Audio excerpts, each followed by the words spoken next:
ফরিদপুরে বিপ্লবী ও সংহতি দিবসে বিএনপি দু গ্রুপের সংঘর্ষ, ভাঙচুর ও আগুন। ফরিদপুরের বলমারীতে ৭ নভেম্বর বিপ্লবী ও সংহতি দিবস উপলক্ষে বিএনপি দু গ্রুপের মধ্যে ভয়াবহ সংঘর্ষের ঘটনা ঘটেছে। এ সময় উপজেলা বিএনপির একাংশের কার্যালয়ে ভাঙচুর ও অগ্নিসংযোগ করা হয়। এছাড়া অন্তত ১৫টি মোটরসাইকেল ভাঙচুর ও আগুন দিয়ে পুড়িয়ে দেওয়া হয়। সংঘর্ষ চলাকালে আশপাশে ১০ থেকে ১৫টি দোকানপাট ও ভাঙচুরের শিকার হয়। এ ঘটনায় উভয় পক্ষের ২৫ জনেরও বেশি আহত হয়েছে। তাদের মধ্যে কয়েকজনকে আশঙ্কাজনক অবস্থায় ফরিদপুর মেডিকেল কলেজ হাসপাতালে পাঠানো হয়েছে। ঘটনাটি শুক্রবার ৭ নভেম্বর বিকেলে ৫টার দিকে উপজেলার সদরের অবদামোর এলাকায় ঘটে। প্রায় ১ ঘন্টা পর সেনাবাহিনী ও পুলিশ যৌথভাবে পরিস্থিতি নিয়ন্ত্রণে আনে। স্থানীয় সূত্রে জানা যায়, উপজেলা বিএনপির অভ্যন্তরীণ বিরোধ ও রাজনৈতিক আধিপত্য বিস্তারকে কেন্দ্র করে দীর্ঘদিন ধরে উত্তেজনা চলছিল। সাবেক সংসদ সদস্য ও কেন্দ্রীয় কৃষক দলের সহসভাপতি খন্দকার নাসিরুল ইসলাম এবং উপজেলা বিএনপির সহসভাপতি শামসুদ্দিন মিয়া ঝুনু গ্রুপের মধ্যে সম্প্রতি উপজেলা বিএনপি কমিটির গঠন ও মনোনয়ন নিয়ে দ্বন্দ্ব চরমে ওঠে।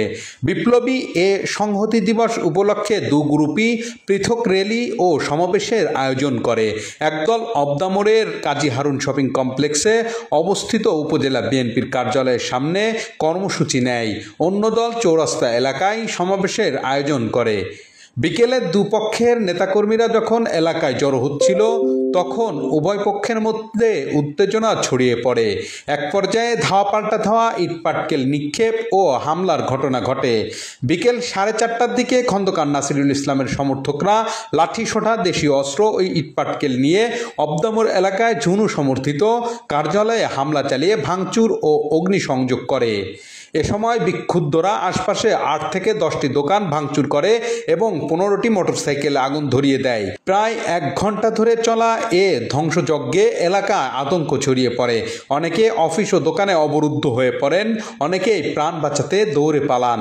খবর পেয়ে ফায়ার সার্ভিসের কর্মীরা আগুন নেভাতে গেলে বিক্ষুব্ধদের বাধার মুখে ফিরে আসতে হয়।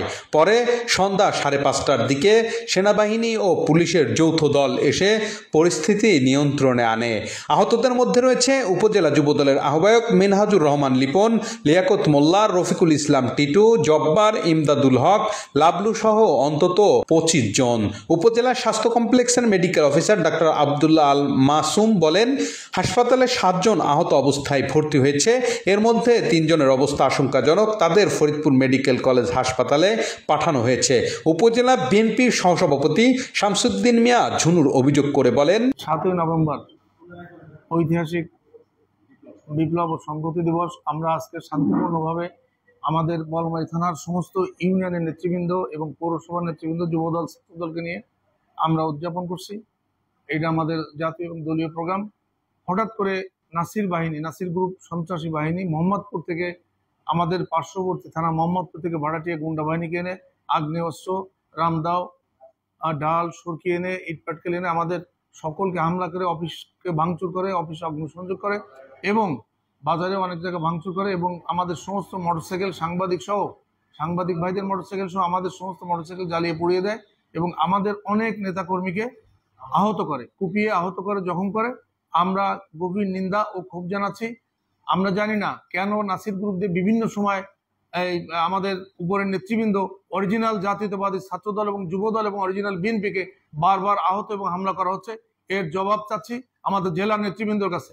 কেন নাসির বাহিনীকে এইভাবে সন্ত্রাসী মদত দিয়ে আমাদের জাতীয়তাবাদী দলকে আঘাত করা হচ্ছে বলমারী, মধুখালী, আলফাডাঙ্গা থানায়? আমি এর বিচার এবং দাবি চাচ্ছি। বিএনপি অফিস অগ্নিসংযোগ করে, বিএনপি সহ সাংবাদিক ভাইদের সমস্ত মোটরসাইকেল এরা জ্বালিয়ে পুড়ে ছারখার করে দেয়, আমাদের অগণিত নেতাকর্মীকে কুপিয়ে জখম করে। অন্যদিকে উপজেলা বিএনপির নবগঠিত কমিটির সভাপতি অ্যাডভোকেট সিরাজুল ইসলাম বলেন, ঝুনু মিয়ার সমর্থকরা উস্কানি দিয়ে আমাদের উপর হামলা চালিয়েছে। তারা বিভিন্ন স্থান থেকে লোক ভাড়া করে এনেছিল। বলমারী থানার ভারপ্রাপ্ত কর্মকর্তা ওসি মাহমুদুল হাসান বলেন, পুলিশ দ্রুত ঘটনাস্থলে গিয়ে পরিস্থিতি নিয়ন্ত্রণে আনে। বর্তমানে এলাকা শান্ত রয়েছে। উপজেলা নির্বাহী কর্মকর্তা ইউনো তানভীর হাসান চৌধুরী বলেন, বিষয়টি অত্যন্ত দুঃখজনক। এমন বিশৃঙ্খলা হবে তা কেউ ভাবেনি। প্রশাসন ঘটনাটি গভীরভাবে পর্যবেক্ষণ করছে। RBT news, Bolmari, Faridpur.